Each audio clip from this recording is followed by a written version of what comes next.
I'm Tracy Baxter with today's Record Newswatch. Word has come today that the dog that attacked its owner, his wife, and granddaughter last Sunday in the town of Wallkill tested negative for rabies. Darren Gardner was badly bitten while trying to keep his 3-year-old pit bull Supreme from continuing to attack his wife Rosalind King and 8-year-old granddaughter Janice Jones inside their Bell Vernon Avenue home. The dog died shortly after being tasered by responding town police officers. Samples sent to a lab in Albany concluded that the dog was not rabid.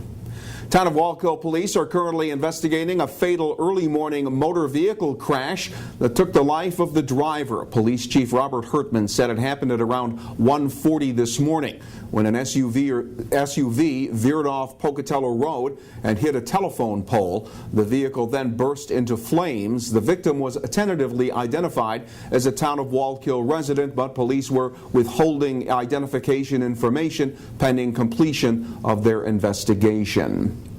He attacked a 60-year-old woman in a Newburgh boarding house that they lived in back in November. The woman suffered knife wounds and broken bones after getting thrown down a staircase. Well, today in Orange County Court, 34-year-old Jesus Maya was sentenced to 12 years in prison for the brutal assault. Maya had pleaded guilty to a first-degree assault charge after initially being charged with attempted murder. Prosecutors say Maya had been drinking and using cocaine prior to the attack. Elsewhere, an official with Entergy Nuclear Operations, the firm that runs Indian Point, calls it a terrible idea for Indian Point, New Yorkers, and our environment. He was referring to the State Department of Environmental Conservation proposal to shut down the Indian Point nuclear power plant for 92 days from May to August each year as a way to protect Hudson River fish. The DEC calls the idea an effective method of minimizing the number of fish killed when water from the Hudson is used to cool the nuclear power plants. According to the DEC, more than 1.2 billion fish are killed each year. Plant draws then discharges 2.5 billion gallons of water from the Hudson every day. The debate comes as Indian Point continues to seek a 20-year extension of its operating license. The nuclear power plants supply roughly 25% of the power used in the lower Hudson Valley in New York City. A 20-year-old Ellenville man wanted by Kingston police on several felony warrants has been arrested in Peekskill. A multi-agency investigation resulted in the arrest of Quavon Travis. He'd fled the Kingston area earlier this week following a violent altercation with his estranged girlfriend. Travis faces charges of aggravated criminal contempt, aggravated sexual abuse, and assault. In other news, thousands of older model rail tank cars would be phased out of service under a federal government proposal rolled out Wednesday.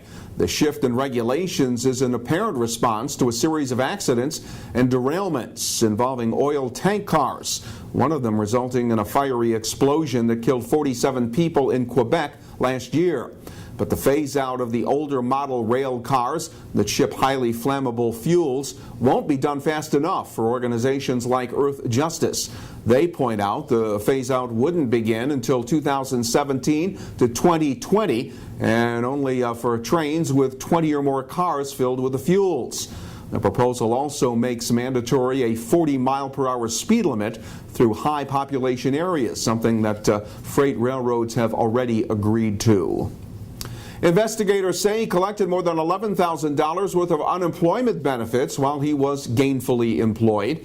And as a result of their probe, 47-year-old Gustavo Flores of the hamlet of Wallkill has been charged with the felonies of grand larceny and offering a false instrument for filing. State police say the thefts occurred from September 2010 to March of 2011. President John F. Kennedy's getting his old look back on new collector's coins being struck at the West Point Mint.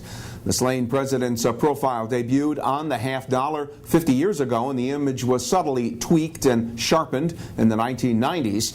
Now the U.S. Mint is producing collector's coins that restore the original 1964 design, which incorporated suggestions from a grieving Jackie Kennedy.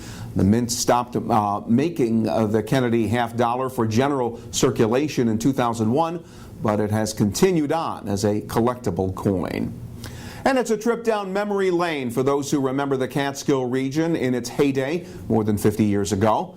The Times-Herald Record has taken a fond look back at the resort industry in Sullivan County and the stars who helped make all those Catskill hotels so special.